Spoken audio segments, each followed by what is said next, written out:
मैं अपने माननीय अतिथियों को बताना चाहूँगा कि ये हमारी जो यूथ पार्लियामेंट है, इसमें 100 अलग अलग विश्वविद्यालयों और महाविद्यालयों के पार्टिसिपेंट्स ने पार्टिसिपेट किया और ये प्रतियोगिता कल सुबह 8 बजे शुरू हुई और आज शाम लगभग 5:30 बजे समाप्त हो रही है। 3 हॉल में पूरी चर्चा चली। आप लोग प्लीज एक सांसद वाले जो शासन होते हैं 2 दिन आपने सीखा है उसे मेंटेन करिए।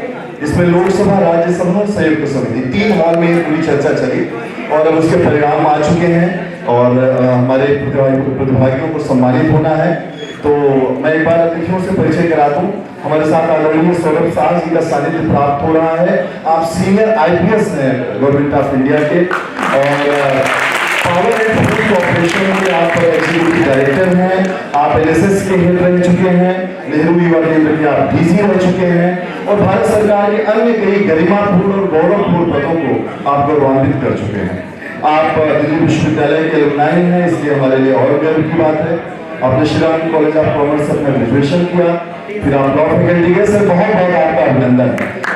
कर्तव्य होने के साथ सबका अभिनंदन। और हम सबके बहुत ही चहेते और भारत के युवा नेता, दिल्ली प्रदेश के भारतीय जनता युवा मोर्चा के अध्यक्ष, दिल्ली विश्वविद्यालय के पूर्व अध्यक्ष वासु मुखर्जी हमारे साथ मौजूद हैं। आपका बहुत बहुत अभिनंदन, बहुत बहुत स्वागत। हंसराज कॉलेज के एलुमनाई मनीष सर बैठे हुए हैं, मनीष चौधरी जी। सर आपका बहुत बहुत अभिनंदन करते हैं, स्वागत करते हैं। सोनाली जी बैठी हुई हैं जिन्होंने बहुत कुशलतापूर्वक 2 दिनों का कार्यक्रम, उनका सपोर्ट हमें मिलता रहा। आपका भी बहुत बहुत आभार। सोनाली जी आप स्टेज पर आ जाएं। अनिल प्रकाश जी जो नेशनल को इंचार्ज रह चुके हैं भारतीय जनता युवा मोर्चा दिल्ली सर्कल के, उनका भी स्वागत, अभिनंदन। और मूल प्रेरणा इस कार्यक्रम, यह कार्यक्रम जिनके कारण संभव हो सका, मैं आपको बार बार ये बात बता रहा हूँ। आप सब इस बात से प्रेरित हो रहे हैं, आप सब इस बात को महसूस कर पा रहे हैं। ऐसे हमारे आदरणीय प्रोफेसर रमा मैम, जिनके कारण ये प्रोग्राम संभव हो सका कोरोना की ऐसी तमाम परिस्थितियों में। मैं मैम का भी हार्दिक अभिनंदन करता हूँ, आभार करता हूँ। मैं अब विलंब न करते हुए सर्टिफिकेट्स बस पहुंचने वाले हैं। मैं तब तक आदरणीय प्रोफेसर रमा मैम से निवेदन करूंगा कि वो हमारे अतिथि, माननीय अतिथियों का स्वागत करें। आयुष आप मंच पर आ जाएं। माननीय अतिथियों सौरभ शाह जी को स्मृति चिन्ह प्रदान करके और पुष्प प्रदान करके वॉलंटियर सिविल सोसाइटी के हैं, आप आ जाएं स्टेज पर।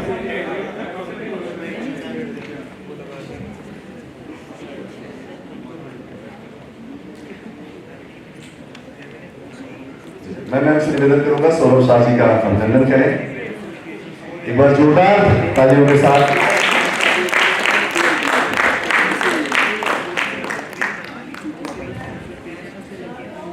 सुनाइए।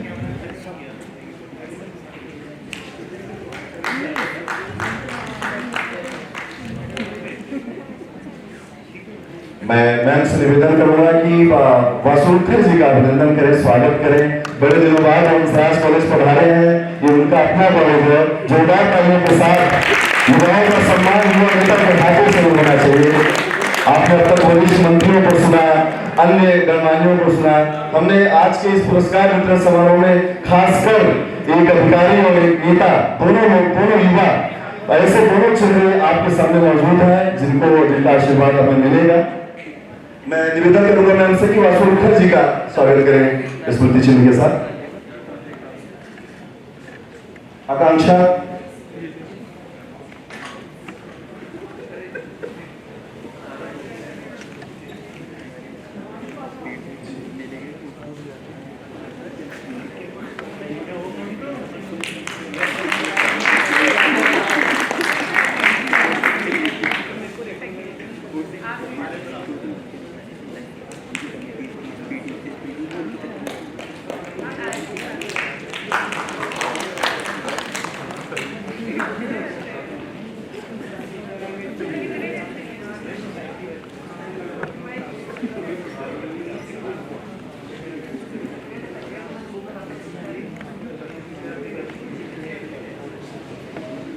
मैं निवेदन करूंगा भारतीय जनता युवा मोर्चा दिल्ली प्रदेश के अध्यक्ष वासुरुखा जी से कि 2 दिन की जो यूथ पार्लियामेंट हुई, आप उस पर अपने कुछ विचार भी रखें। कैसा आप युवा नेताओं को, आप जो ये युवा पीढ़ी है, उसको किस रूप में देखना चाहते हैं, क्या उनसे उम्मीदें रखते हैं?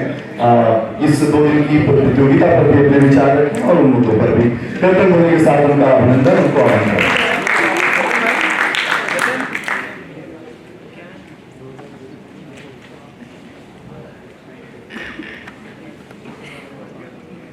भारत माता की जय। भारत माता की जय। देखिए, ये जो आपने नए भारत के नए सांसद बनाने के लिए आपने जो प्रयास किया है, तो ऐसे ही यूथ पार्टी मंच पे आसीन हम सबकी प्रेरणा, और जब हम कुछ बन रहे होते हैं, जैसे एक कुम्हार एक मिट्टी को बड़ी सुंदरता से एक शेप देके उसको घड़ा बनाता है, कोई बर्तन बनाता है, कोई मूर्ति बनाता है, ऐसे गुरु जिनके हाथ लगने से हमारा कुछ आकार बनता है, हमारी पहचान बनती है, ऐसे हमारे गुरु, हमारी मैम रमा मैम, इस कॉलेज की प्रिंसिपल, जिनको हम बहुत वर्षों से इनके सानिध्य में, इनके मार्गदर्शन में इनसे बहुत कुछ सीखते हैं। और हमारे मंच पे आसीन सौरभ सर, आप आईपीएस रह चुके हैं, आईपीएस हैं, और हमारे सोनाली जी एंड प्रभात, और यहाँ हमारा मित्र अनंत प्रकाश, जिसके आग्रह पे हम यहाँ पर आज उपस्थित हैं। लेकिन मेरा मानना सिर्फ ये है, हम जब इस तरीके का एक आयोजन करते हैं कुछ सीखने के मकसद से, मैं आपकी पहल को बहुत आपका बहुत आभार व्यक्त करता हूँ, क्योंकि देश में नए युवाओं के बीच कैसा माहौल होना चाहिए देश की संसद के प्रति, बहुत सारे युवा इन चीजों से दूर हटते हैं। लेकिन आप इस चीज में भागीदार हुए, आपने सीखा, आपको मैं बहुत बधाई, शुभकामनाएं। और इन मौकों को कभी छोड़ना नहीं चाहिए। देश का भविष्य आपके ऊपर निर्भर करता है, आप ही में से कोई ना कोई आईपीएस, आईएएस अगर ना बन पाए तो नेता जरूर बन जाए, क्योंकि नेता जो होता है ना, वो उसके भी 2 प्रकार, एक अच्छे वाला, अरे दूसरे सिस्टम का। देश की नियति, देश का भविष्य, देश का युवा है। अगर आज आप कुछ सीख के निकलते हैं इस इंस्टीट्यूट से, अगर आप कुछ अच्छा करके निकलते हैं, तो आपकी भागीदारी इस देश के भविष्य को बढ़ाने में रहेगी। तो मेरा सिर्फ एकमात्र आप सभी से निवेदन है, आप जिस भी फील्ड में जाएं, जब मैं अपने छात्र जीवन में था, मैं अपने छात्र जीवन में सत्यवती कॉलेज एंड सभी इंस्टीट्यूट से निकला, मैं अपने कॉलेज का अध्यक्ष रहा, स्टूडेंट यूनियन, फिर दिल्ली विश्वविद्यालय का मैंने इलेक्शन कंटेस्ट किया, माहौल देखा, फिर हमने एक प्रयास किया कि देश और समाज की सेवा और बेहतर कैसे हो सकती है। जब छात्र जीवन में तो छात्रों के लिए लड़ा करते थे, आज हम सामाजिक और राजनीतिक क्षेत्र में हैं, तो हम हर उस मुद्दे पे लड़ते हैं जिस मुद्दे के लिए समाज को, देश की जरूरत, समाज और देश को जरूरत है। बहुत सारे ऐसे इंस्टीट्यूट हैं जहां पर देश विरोधी चीजें चलती हैं, देश विरोधी नारे लगते हैं, उनके विरोध में भी खड़ा होना एक बहुत बड़ा चैलेंज है। मेरे देश के कोई टुकड़े करेगा तो मुझे अच्छा लगेगा क्या? ये देश, हम सिर्फ भारत माता की जय के नारा, मैंने क्यों बोला भारत माता की जय, ये पावन भूमि ऐसी है जिसने हमें जन्म दिया, हमें पहचान दी। अगर मैं इस पहचान को खराब करूंगा, इसको मैंने जस्टिफाई नहीं कर पाऊंगा, तो मेरे जीवन जीवन नहीं है। तो मैं मेरे युवा साथियों से आपसे निवेदन करूंगा, आपको जब भी मौका मिले देश सेवा के लिए सबसे पहले आगे आए, समाज सेवा के लिए सबसे पहले आगे आए। और जिस यूथ पार्लियामेंट को हमने 2 दिन चलाया उससे कुछ सीख के निकला। एक अपोजिशन होगी, एक पक्ष होगा, एक विपक्ष होगा। पक्ष का क्या काम होता है? चीजों को व्यवस्थित करके चलाना। विपक्ष का क्या काम होता है? अगर वो कुछ गलत कर रहा है पक्ष, तो उसका विरोध करना। अगर आपको कुछ गलत होते दिखाई दे तो उसका विरोध भी बनता है। तो मैं मेरे युवा साथियों से सिर्फ इतना निवेदन करूंगा, क्योंकि आज एक बहुत सुंदर माहौल है, इसमें आपने सिर्फ अपने देश के प्रति जागृत रहना है। देश पहले है। अगर देश ठीक रहेगा तो हम सब सुरक्षित हैं। अगर देश की इंटरनल चीजें खराब होंगी तो वो सब अच्छा नहीं है। तो मैं मेरे युवा साथियों से निवेदन करूंगा, आज से 10 साल पहले, 11 साल पहले मैंने यूनिवर्सिटी कैंपस छोड़ दिया था। आज पुनः मुझे आने का सौभाग्य मिला और इस पावन भूमि पे, क्योंकि पावन भूमि इसलिए इस यूनिवर्सिटी ने, इस कैंपस ने, इस परिसर ने हमें पहचान दी है। आज मैं अगर दिल्ली बीजेवान का अध्यक्ष हूँ तो आज हमारी जो मेहनत है छात्रों के लिए, जो हमारे काम है, छात्रों की जो लड़ाई है हमने लड़ी, और हर स्तर पे जाके लड़ी। क्योंकि जब 2008 और 9 की बात थी तो अपोजिशन में, मतलब हमें लगता था वो अपोजिशन है, लेकिन पक्ष में शुरू से ही कोई ना कोई राजनीतिक दल देश विरोधी ताकतों से बिल्कुल सिमट के चलता था। हमने हमेशा उसका विरोध किया। तो मेरे साथियों, मेरे युवा साथियों, आप देश का भविष्य हो, आप उज्जवल भविष्य हो। हमेशा देश की किसी भी विरोधी शक्ति के सामने खड़ा होना एक ताकतवर युवा का काम है। आपके जोश को, आपके जज्बे को, आपके जुनून को देखते हुए मैं सिर्फ आप सबसे दोबारा से आग्रह करूंगा कि देश पहले है। देश की कोई भी गतिविधि जहां पर आपको सामाजिक रूप से अगर आगे आना हो, आगे आइए। देश में आपको जैसे भी लगता हो कि मेरा भागीदारी कैसे हो सकती है देश को उज्जवल करने में, तो अपनी भागीदारी को पूरी मेहनत ईमानदारी से आप उसमें लगाइए। मेरा आज आपने मुझे इस मंच का उपयोग, मतलब मंच के लायक समझा, मेरा बड़ा सौभाग्य है। बहुत दिन बाद मैम के पास आने का मौका मिला। मैम ने हमें बहुत अच्छी चाय भी पिलाई। तो मैं सभी साथियों से, युवा साथियों से मेरा निवेदन है, बार बार निवेदन रहेगा, देश प्रथम है, बाकी उसके बाद सब कुछ है। बोलो भारत माता की, अभी भी नहीं समझ, भारत माता की। यस, धन्यवाद। बहुत बहुत धन्यवाद वासुदेव जी का। युवा जोश, युवा शक्ति, उनकी निष्ठा। वो एक शेर है ना कि जिनके होठों पे हंसी, पाँव में छाले होंगे, हाँ वही लोग तेरे चाहने वाले होंगे। आपके संघर्षों को नमन करता हूँ सर। अब मैं इस कड़ी में आज के अब आप देख रहे हैं मातृशक्ति से हमारा स्टेज जगमगा रहा है। एक बार अपनी मातृशक्ति के लिए जोरदार तालियां जो है। और वहाँ आदरणीय प्रचार्य मैम के अलावा हमारे स्टेज पर 2 सोनाली हैं जिनका सानिध्य प्राप्त हो रहा है। एक सोनाली इग्नू से यहाँ पर बैठी हुई है और गो कनेक्ट से दूसरी सोनाली है। दोनों लोगों का बहुत सपोर्ट रहा।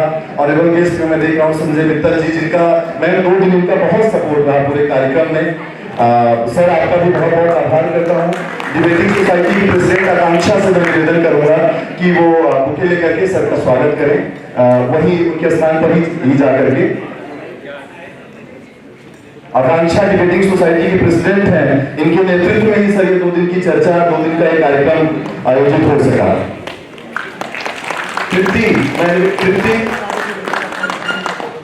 मैं डिबेटिंग सोसाइटी से तृप्ति और कुमार मंडलम से निवेदन करूंगा, मनीष चौधरी जी जो हंसराज कॉलेज के अलुमनाई हैं, उनका बुके देकर के सम्मान करें। आप जल्दी से वहां पर पहुंचे।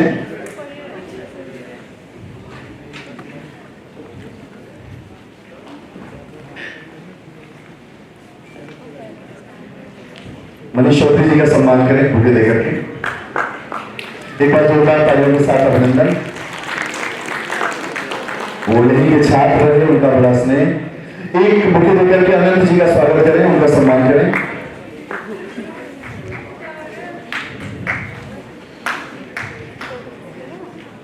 धन्यवाद। अब मैं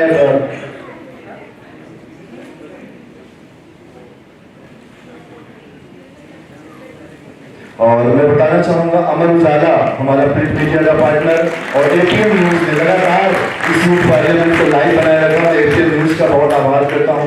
राष्ट्रीय राजधानी को आना था लेकिन बहुत कुछ वहाँ के जो मैनेजिंग डायरेक्टर हैं बहुत कुछ अर्जेंसी के कारण वो नहीं आ पाई। वहाँ के रिप्रेजेंटेटिव्स मेरे ख्याल से मैम वहीं से हैं। मैम आपका अभिनंदन करते हैं, आपका भी स्वागत करते हैं आपकी उपस्थिति के लिए। गो कनेक्ट सर सोनाली जी हैं, तृप्ति सोनाली जी का भी स्वागत कर लें, उसके बाद हम कार्यक्रम में आगे बढ़ेंगे। सोनाली जी का स्वागत कर लें। और परिणाम भी आ चुके हैं। हम अपने आदरणीय सौरभ जी को सुनने के बाद हम परिणामों की ओर आगे बढ़ेंगे। मैं अब विलंब ना करते हुए जिनके बारे में मैंने बताया कि जो IRS भी रह चुके हैं, IRS के बाद वो IPS बने भारतीय पुलिस सेवा के, और बिहार के सबसे अनुशासित सबसे सख्त एसपी माने जाने वाले जिनका नाम सुनकर आज भी अपराधी थर-थर कांपते हैं, और वर्तमान में आप एग्जीक्यूटिव डायरेक्टर हैं पावरफुल कॉर्पोरेशन के। सर आप मंच पर आए और युवाओं को अपना आशीर्वाद दें। सौरभ शाह जी, अभिनंदन।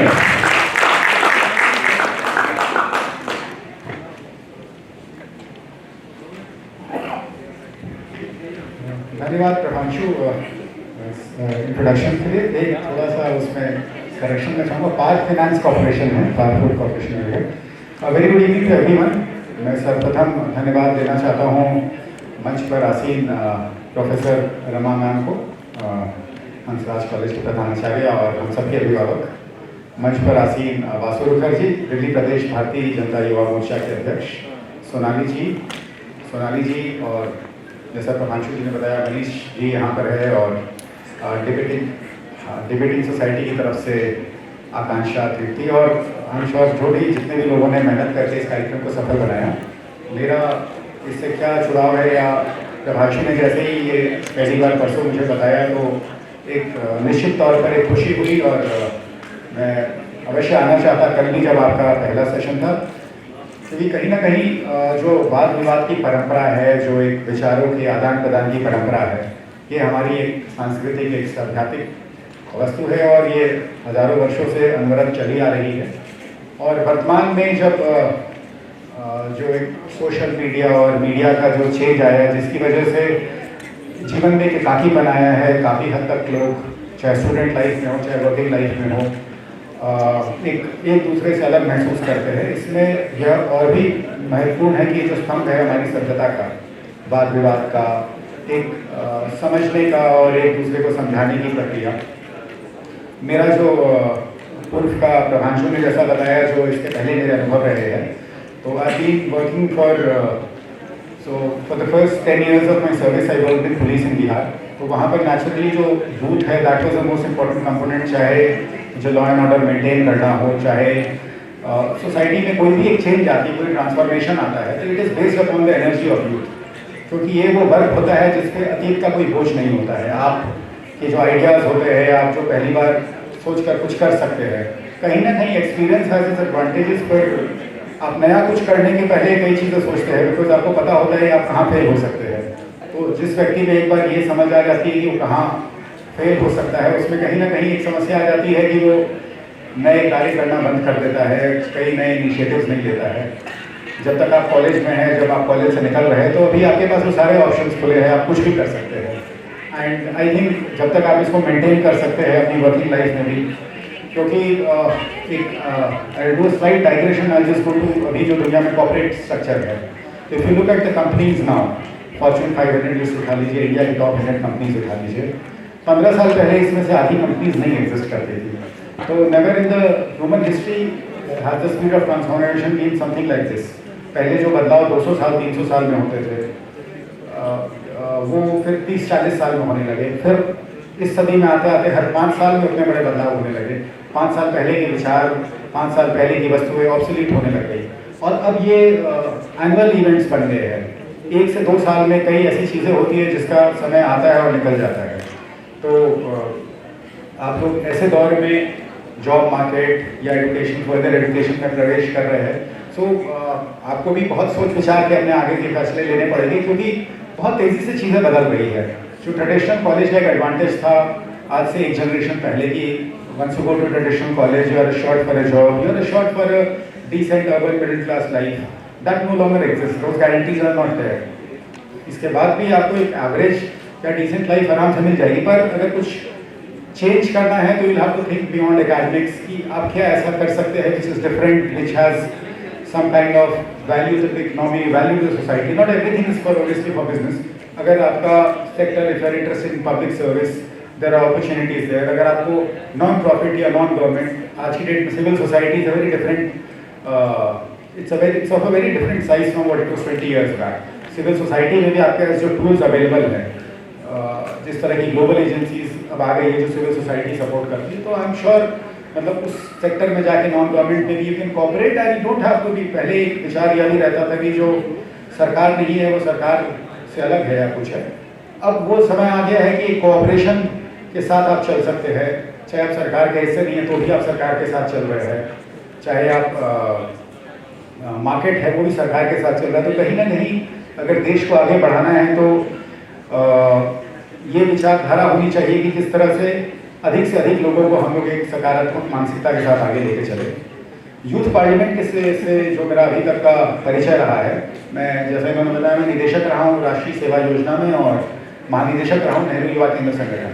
तो भारत सरकार की ये दो सबसे महत्वाकांक्षी युवा चरित्र निर्माण की ये दोनों ही संस्थाएं या फिर दोनों ही व्यवस्थाएं हैं, जिसका पूरे भारत में प्रचार प्रसार हुआ है और जिसका पूरे भारत में शाखाएँ हैं।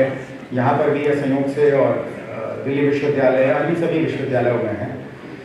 और वहाँ मैंने पाया जिस तरह की युवा ऊर्जा रहती थी और जो हम लोग कार्यक्रम नियमित तौर पे कराते हैं, जैसे राष्ट्रपति पुरस्कार होता है राष्ट्रीय सेवा योजना का, रिपब्लिक डे कैंप होता है जिसमें काफ़ी कठिन चयन प्रक्रिया होती है और अंत में जब राजपथ में एक वो होता है मार्च पास्ट होता है तो उसमें वो देखते ही बनता है जो नेशनल सर्विस स्कीम वॉलंटियर का मार्च पास्ट है। तो एक जो डिसिप्लिन जो उसका मोटो भी है यूनिटी डिसिप्लिन, कहीं ना कहीं वो छात्र जीवन में आपको एक नया आयाम देता है और वो आपको आजीवन आपके कार्य आता है। तो जो भी यहाँ लोग एनएसएस से जुड़े हुए हैं, मतलब मैं उनको विशेष रूप से मतलब धन्यवाद भी देता हूँ कि आप लोगों ने समाज के लिए सोचने का जो अभी से एक मानसिकता आ जाती है इस में, तो वो आजीवन आपके साथ रहती है। वहाँ हमने भारतीय संसद में इस साल पहली बार ऐसा हुआ कि भारतीय संसद माननीय स्पीकर महोदय के अनुमति से हमने वहाँ पर राष्ट्रीय युवा संसद कराई थी। इस साल जनवरी में 12 जनवरी को जो स्वामी विवेकानंद का जन्म दिवस है और उसे हम राष्ट्रीय नेशनल यूथ डे, राष्ट्रीय युवा दिवस के रूप में भी मनाते हैं। इसके लिए नवंबर और दिसंबर के माह में हमने पूरे देश में ब्लॉक स्तर पे, इसके बाद राज्य स्तर पे और अंत में राष्ट्रीय स्तर पे कुल 84 प्रतिभागियों को हमने राष्ट्रीय युवा संसद के लिए देश की संसद में बुलाया था। और संसद भवन में रहकर जो एक डेलीगेट बन के या फिर एक सांसद के रूप में यूथ पार्लियामेंटेरियन के रूप में बैठने की जो अनुभूति उनको रही होगी, निश्चित रूप से कुछ अलग रही होगी। और यहाँ भी मुझे कहीं ना कहीं वो ऊर्जा दिख रही है जिन विषयों पे ये वाद विवाद हुआ है या फिर ये चर्चाएं हुई है। और हमेशा जो पक्ष या विपक्ष सही होना नहीं होना वो आवश्यक नहीं है। आप अपने तर्क किस तरह प्रस्तुत करते हैं, आप अपनी बात किस तरह रखते हैं और किस तरह से आप कंट्रीब्यूट कर सकते हैं प्रोसेस में, पॉलिसी फॉर्मुलेशन के या फिर विचारों को आगे ले जाने में, वो सबसे आवश्यक होता है। तो गलत या सही वो कहीं ना कहीं एक वक्त होता है, बिकॉज बहुत सारे डिसीजंस होते हैं जो अपने टाइम, अपनी ज्योग्राफी, अपनी हिस्ट्री के अंडर आते हैं और वो किसी और, जब आप एक रेट्रोस्पेक्ट में देखते हैं तो it may not be the perfect solution. पर ये जब फैसले लेना आप सीखते हैं तो कहीं ना कहीं हमारी संसद व्यवस्था, संसदीय व्यवस्था है, वह भी इसी तरह चलती है। जो फैसले लिए जाते हैं उस समय उस सामाजिक